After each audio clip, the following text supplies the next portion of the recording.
Count Calder, yes, I was at around 59, and it's very important. I want to support Deputy Byte Barrett and his group with this amendment here.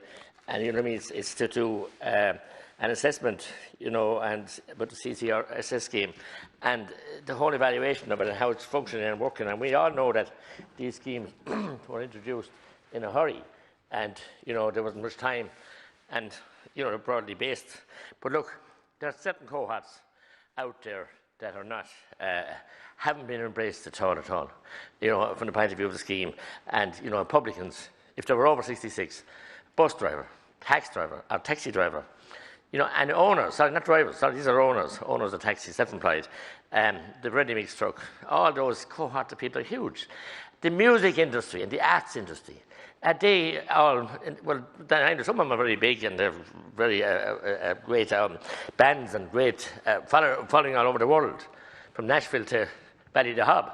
But I'm talking about the local ones in Tipperdown, from Carrick-on-Suir up to Moneygall, and indeed the valuable entertainment they give, with the famed Louise Morrissey, Trudy Lawler, Fran Curry and Muriel, you name them, I could say name them here for a day, that give huge enjoyment and huge followings. But for them to go back on the roads, I don't know if they'll ever be able to fine-tune their vices again, and the spirit won't be killed in them, because they have the spirit to entertain, and they love it.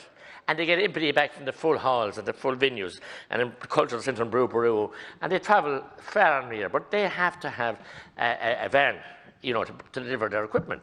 Whether they're one man or two person, and they're normally only one or two, and that equipment costs a fortune. The sound engineers, the lighting engineers, valuable pieces of equipment, and it's very specialised. And they have spent lots of money on it, but they've also trained heavily, you know, on how to use it. And they cannot, because the rateable building is in the van, parked beside the house, and they have to borrow for that. And they have to borrow and mortgage their houses in many cases, not mortgage their house, but have a leaning on their house to cover the payments. And they're not getting the supports they should be getting. So it's the case in Natalie Curran Kayla, they're not getting those supports. And there are many other areas. I'll finish on this, Count Calder. This morning outside Dáil Éireann, there was dancing teachers, mainly from Dublin region, but they were far away as Wexford, Gorey and New Ross. And they have been denied the right to go back to work. And children with letters. I love dance. I want to dance. Let me dance.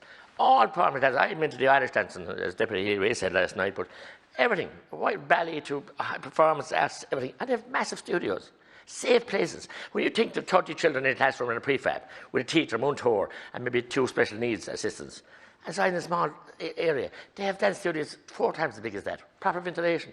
And something must be done for those people to allow them to get back. Not only for the teachers, the Montori, and the families and the businesses, but the mental health of those people, and the Rinky, and the Oga, the young dancers.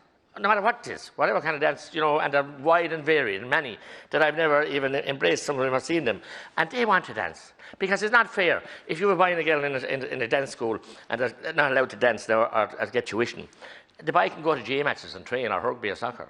So you drift away from dancing. And it's very hard to keep Bugli Yoga involved in dance of any shape, because at the teenage years they drift off into more cool stuff. But some kids, just dancing is their thing. Look at river dance. Look at Skull Rinks and I have to declare an interest in that, my own niece. And, you know, my own daughter was to go to the World Champion this year. Didn't happen. So they've all been devastated. But they need to get back, because dancing is alive. They love it as part of our culture and heritage. And it is protected under a convention, a European convention. So we're trying over the Constitution here. And we must go back to basics and let these people flourish. Look at the value we're going to get, added value. Look at the river dance, what it brought to us, and all the other people and shows. And look at Kyoto's culture and travelling the world, 4 or 5 continents. That's fabulous, and we need to embrace that again. Good.